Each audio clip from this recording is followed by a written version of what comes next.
Hola, queridos estudiantes, queridos amigos. Vamos a hablar de Kierkegaard. Vamos a hablar de Kierkegaard en una de sus obras más inusuales de ser estudiadas. Y voy a concretarme en un aspecto de esa obra.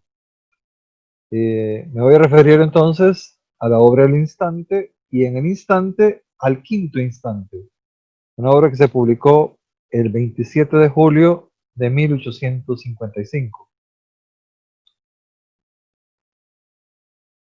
Recuerdan que El Instante es la revistita que Kierkegaard publicaba él solo, de principio a fin, y, y que prácticamente le precedió a la muerte.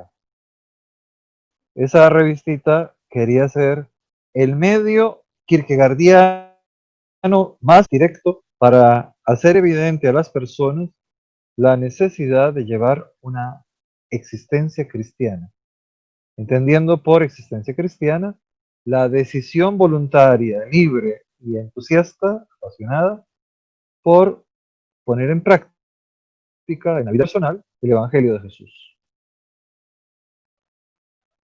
Y recuerden ustedes que esta revista fue censurada y fue ridiculizada por los periódicos del momento y por la Iglesia Oficial de Dinamarca en su momento.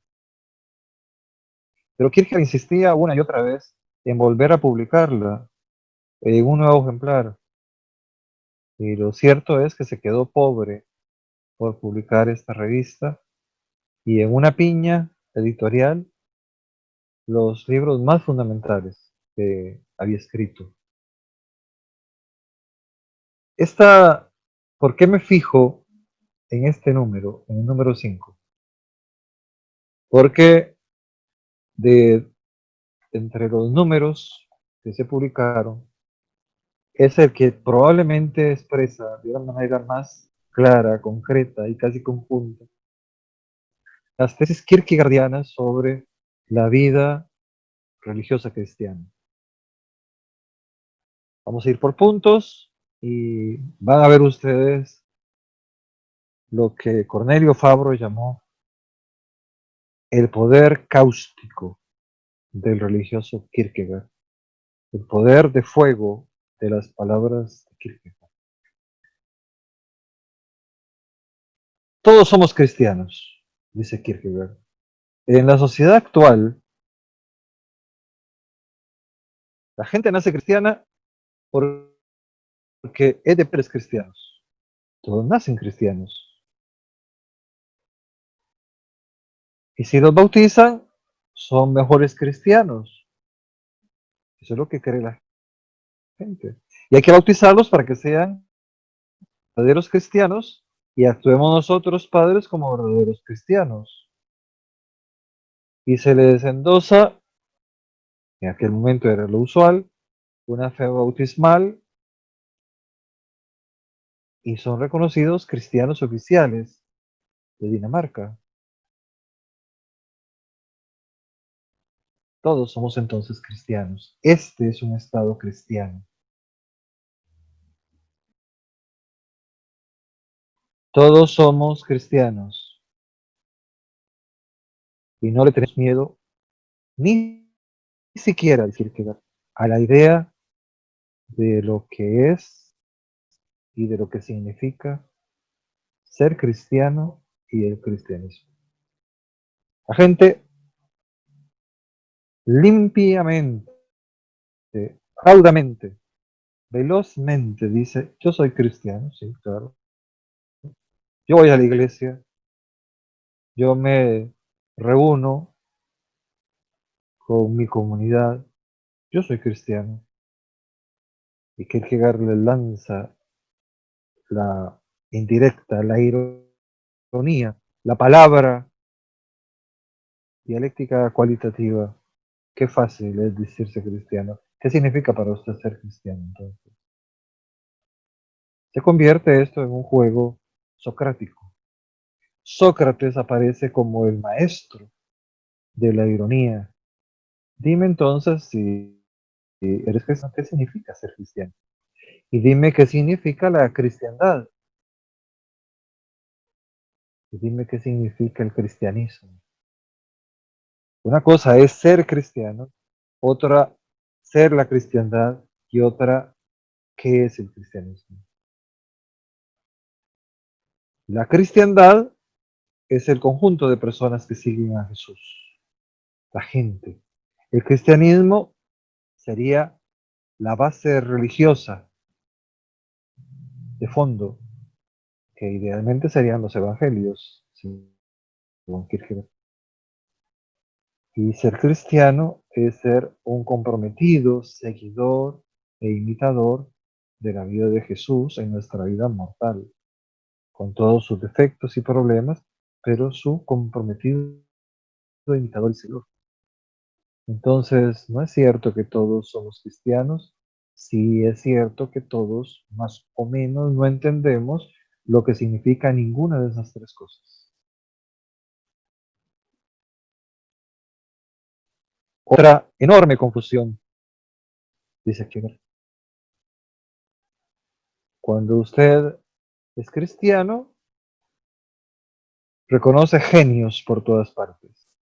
Jesús fue un genio. Era tan inteligente, estaba tan inspirado, el Espíritu estaba con él, la palabra estaba con él. Era Dios. No pudo equivocarse. No podía tener enemigos. Era Dios. Se genializa al principal protagonista del cristianismo. Se lo convierte en genio. Se aplica de esta manera una categoría ajena al cristianismo. El cristianismo no tiene genios, tiene cristianos. No tiene intelectuales, no tiene científicos, tiene cristianos. Y cristiano es el que sigue a Jesús, el que hace en su vida posible, pese a todo, la imitación de Jesús. Y entonces Kierkegaard es muy lapidario porque dice, los cristianos que siguen a Jesús deberían leer el Nuevo Testamento con conciencia, realmente leerlo, y descubrirían que en el Nuevo Testamento, según la propia enseñanza de Jesús el Maestro, ser cristiano, hablando de forma puramente humana, es todo tormento, un tormento comparado con el cual todos los otros sufrimientos humanos son casi solo juegos de niños. De lo que Cristo habla, y no lo hace de forma escondida, es de crucificar la carne, odiarse a sí mismo, sufrir por las enseñanzas de Cristo, llorar y gritar de dolor, mientras el mundo permanece alegre. Cristo habla de los sufrimientos más desgarradores, como son odiar al padre, a la madre, a la esposa, a sus propios hijos. Habla de ser lo que la Escritura dice acerca del modelo.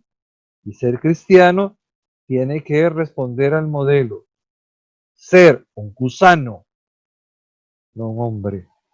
¿Dónde dice la Escritura ser un gusano y no un hombre? Actuar como un gusano y sentirse un gusano ante Dios y no como un hombre. En el Salmo 22:6.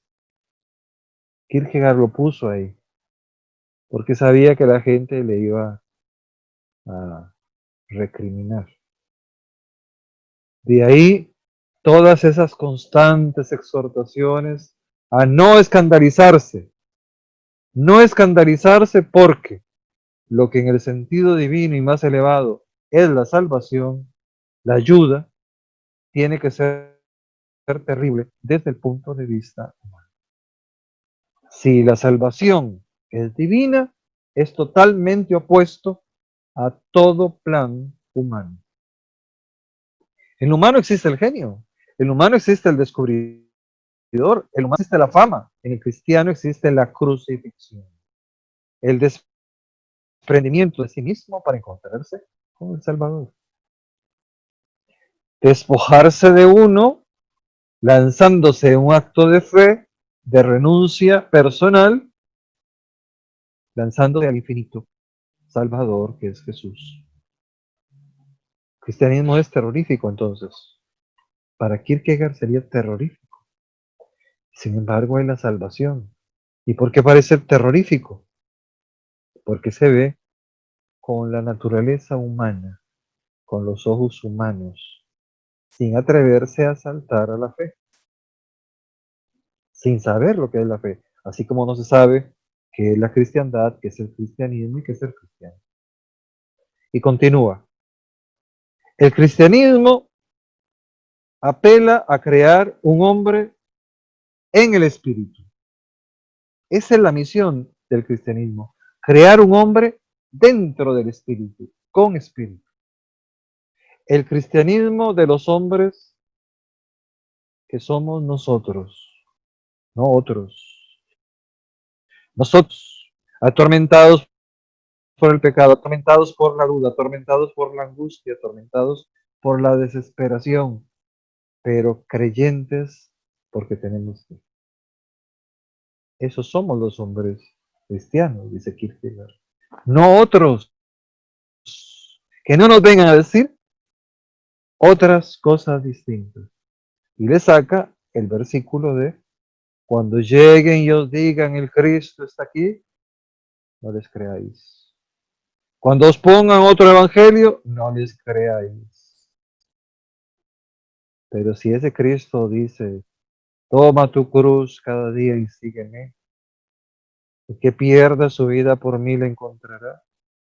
¿De qué le vale al hombre ganar toda la dicha del mundo si pierde su alma, su vida? Otro punto, el cristianismo del Nuevo Testamento es el cristianismo real. Pero hay otro cristianismo, que es el cristianismo que le enseña a la cristiandad. ¿Cuál es el cristianismo real? Diría Kierkegaard. ¿Cuál es el cristianismo auténtico?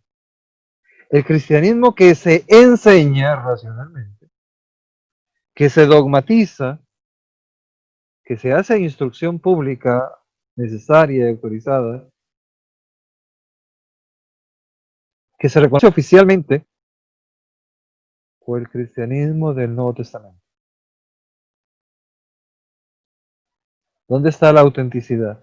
¿Cuáles fueron verdaderos y auténticos, verdaderos subjetivamente entonces, cristianos? ¿Pedro y Pablo o, o los pastores actuales? Y Kierkegaard golpea a los pastores actuales. Son hegelianos, son comerciantes, piensan mucho en los diezmos, piensan mucho en crear comunidades, piensan mucho en el orden litúrgico, se ocupan muy poco de visitar a los enfermos, de visitar a los miembros de la comunidad que no volvieron y nunca visitan a los presidiarios, nunca, mucho menos se ocupan de los pobres e incluso ya tienen una definición sobre los pobres.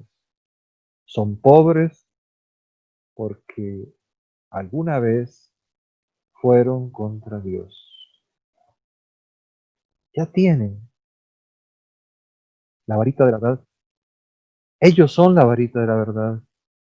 Ellos son el acceso a la verdad porque ellos son los predicadores. Y el Nuevo Testamento, esa es la denuncia de Kierkegaard. Y luego, una cosa paradójica, una lógica extraña en Kierkegaard. No extraña en Kierkegaard, sino peculiar por el uso que hace.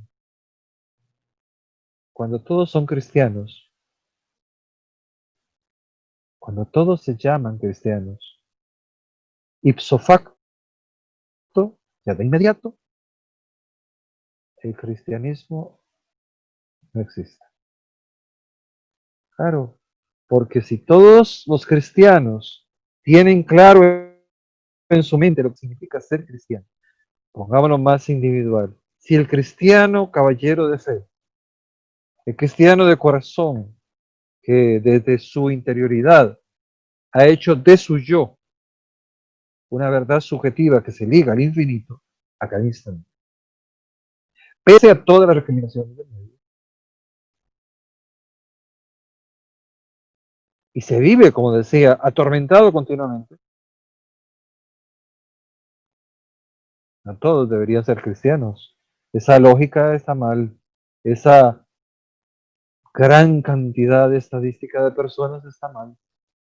Además, eso hace sospechar al cristianismo y del cristianismo. Invito a una rebelión como desafío. Una rebelión contra la hipocresía. Una rebelión sobre la manera defectuosa de vivir cristianamente. Invito a rebelarnos contra la hipocresía. Y entonces pone Kierkegaard una denuncia muy fuerte, muy fuerte. Y pone un ejemplo. Dice, vean qué hipócritas podemos ser los cristianos. Podemos faltar a un culto. El pastor nos intercepta en la calle y nos pregunta, hermano, ¿por qué no fue? Y nosotros, hipócritas, le decimos, hermano, yo quería ir, pero viera que pasó una cosa terrible. Yo quería ir, pero... Y se le pone una explicación. Incluso, dice Kierkegaard, se le jura. Le juro que yo quería ir. O otra. Le juro que la próxima vez voy. Y pone otro ejemplo. Allí un episodio, una sección de esta revista que se llamó El Juramento. Esto que les estoy presentando. ¿Usted lleva una vida espiritual? Oh, sí, claro, pastor, sí. Por supuesto que llevo una vida espiritual. Me cuesta mucho, pastor, pero yo todos los días le juro que leo la Biblia.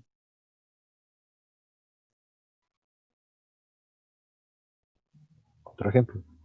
¿Usted contribuiría para el bienestar? Se le pregunta al pastor. En este caso. Pastor, estamos pensando en la posibilidad de recolectar víveres y dinero para ayudar a personas pobres de otras comunidades. Mire, le juro que en este momento no podemos. No estamos con esos proyectos. Sería más conveniente por nuestra experiencia. Otro. Se juran los esposos. Te amaré eternamente hasta que la muerte nos separe. Y Kierkegaard concluye todos estos juramentos. ¿En nombre de quién han jurado? En nombre de lo que ellos llaman su genio, no su salvador. ¿Qué han hecho con eso? Han demostrado que no son cristianos. Y además de eso, demuestran que no saben leer y que no han leído y no quieren llevar una vida cristiana. No han leído los textos del Evangelio, donde se habla de nura, mucho menos por Dios. Por tanto, todas estas posibilidades de actuar como cristiano es realmente la negación de ser cristiano. Y es realmente la involución del espíritu cristiano en cada cristiano, o en cada uno que se dice cristiano. Por tanto, corte violento. Hay que rebelarse contra esa manera de vivir cristiano. No se puede aceptar más cristianos de esta forma. Y pone una solución muy tétrica, políticamente tétrica. hoy diríamos políticamente incorrecta para los políticos del momento, para los teólogos del momento. Es preferible perder el número de los cristianos y ganar la calidad de los cristianos. Ese es el desafío. El cristianismo tiene seguridades, las que lanza la fe. La seguridad que el que tiene fe cristiana va a amar y va a dar la vida por el otro y va a atender las necesidades físicas, materiales, concretas de los que no tienen mayores cosas, de los que requieren atención y amor. Eso lo va a hacer el cristiano. Resulta, dice Kierkegaard, que esa no es la actitud en el cristianismo oficial. En el cristianismo oficial, lo oficial es la moda.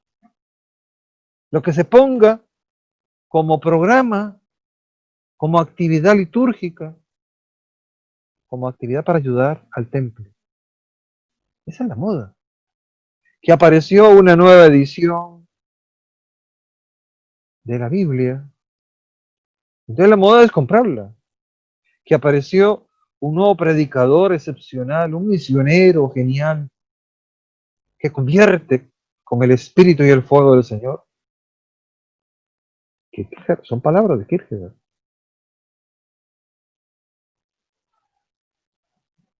Es la moda. Y lo que no está de moda, ya que tanto les gusta la moda, es el Nuevo Testamento. Ese no está de moda. Ese no se lee. Se agarra por las tardes, la gente lo agarra en las tardes o en las mañanas y lo memoriza. Eso no es leer. Eso no es estudiar. Eso no es meterse con la doctrina de Jesús. Eso es memorizar, rutina.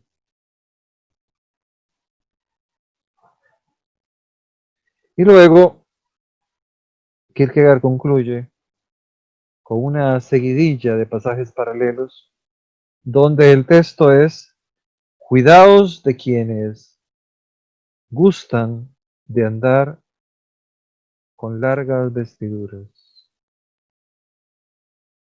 Cuídense, dice Jesús, de los que han, para que los vean con largas vestiduras ahí por las calles. Está hablando de los sacerdotes, de los pastores, del hábito telar de sacerdotes y pastores. Si el hábito hablara del Espíritu, bien, pero es sospechoso que la forma externa no necesariamente va con el Espíritu. Y mucho menos cuando tenemos actitudes como las señaladas antes. Por eso, instante 5 es un instante bastante problemático. Está escrito prácticamente el mismo año de su muerte, en julio, y él muere en octubre. Y es sumamente desgarrador porque es el Kierkegaard desesperado. En instante 6 va a hablar de la gran dificultad con la que se tiene que luchar para convertirse a alguien en verdadero cristiano. Y va a hablar del gran extravío a que los cristianos reales que quieren ser cristianos son sometidos cuando el cristianismo se hace una norma oficial y no una norma de vocación. Si el cristianismo fuera una norma de vocación, sería una amenaza de la subjetividad como verdad, de la libertad por buscar el evangelio. Sería algo que nace de la decepción por las vidas y estilos de existencia pasados, el estético, el ético. Nacería de la amargura, nacería de la insatisfacción de los momentos pasados. Nacería, kierkegaardianamente hablando también, de la experiencia del instante, aunque fuese solo una vez, y el deseo de repetir muchas veces la experiencia del instante. Por eso este librito, El instante kierkegaardiano, ese librito se constituyó con ese título, El instante, porque la vida cristiana se hace de instantes. Atrévete a romper con esos moldes a cada instante y pon en práctica el cristianismo a cada instante, como una renovación, ahora sí, como una metamorfosis de la interioridad cristiana, del espíritu cristiano.